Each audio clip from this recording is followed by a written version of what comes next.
This story comes to us from WFXRTV.com out of Virginia.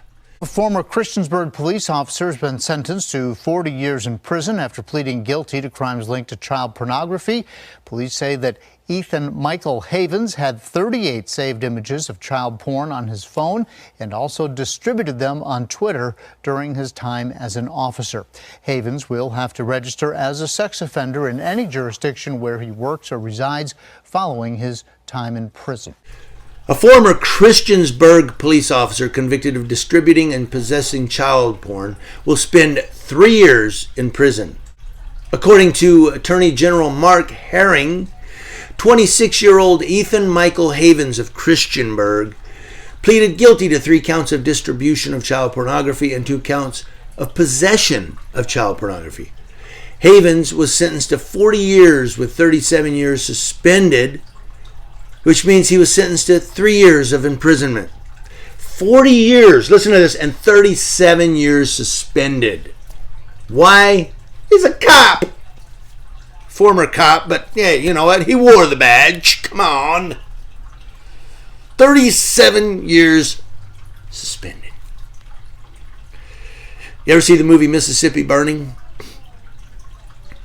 Where the 3 white guys torched the house and everything, and they have to go to court and they're looking at 10 years, and the judge says, I know that there are troublemakers, or whatever he says, in our town. So I'm sentencing you all to 10 years in prison, but I'm going to suspend all of those sentences.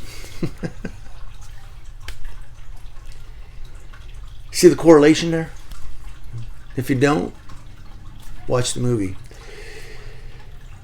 Now, Mark Herring, the Attorney General, said anyone who possesses and distributes child pornography must be held accountable for contributing to the exploitation of children, but especially when that person is a law enforcement officer who has taken an oath to protect his community.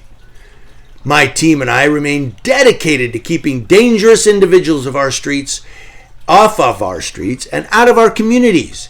I want to thank my team for their hard work, as well as our local and state partners for their continued collaboration on important cases like this one. Well, if it's so important, why did he get 37 years suspended?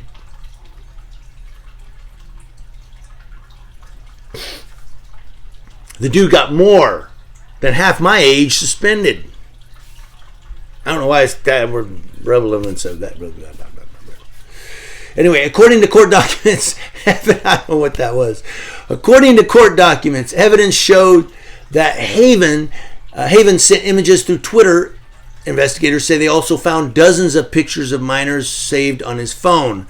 He was arrested October 29th, 2020, and has now been convicted to 3 years in prison, with 37 suspended, just in case he messes up again in 37 years. Havens will have to register as a sex offender once he's released from prison. And there you go. I don't know. And I know that it's suspended, so I know that if he screws up again, but he's going to. The recidivism of child criminals, not child criminals, but the recidivism.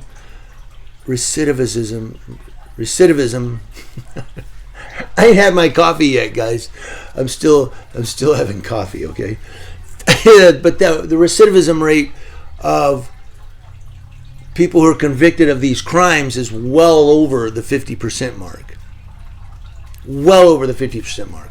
That's why these people in our First Amendment audit community that have been convicted of this stuff, I don't want to have anything to do with them. Because they're probably still got that urge inside. When they see a little boy, they go, ooh, come here, little boy. Put them away for life. Washington State, I don't know if they're still doing it, but I remember back in the 90s, I watched a thing on Washington State where, I believe it was maybe in the Attorney General, they passed this thing where if you were convicted of any child pedophilia, pornography, child possession, child anything, you were sentenced to this prison that was sort of like a hospital indefinitely. and you couldn't get out until they determined that you were, mentally fit enough to not repeat that crime. Well, the problem is nobody would ever call them mentally fit again, and so they were basically you're sent there and you serve a life sentence. The Supreme Court was tested on that, and people were challenging it, and people were upset. And this one guy said, I'm up for parole. He was one of the convicts in this prison, and they did a profile on him in this episode because he was going to court for his to be released from this prison, and the judge said, I'm going to deny.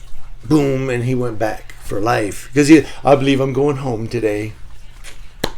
And he went in the courtroom, and the judge said, no, you're going back.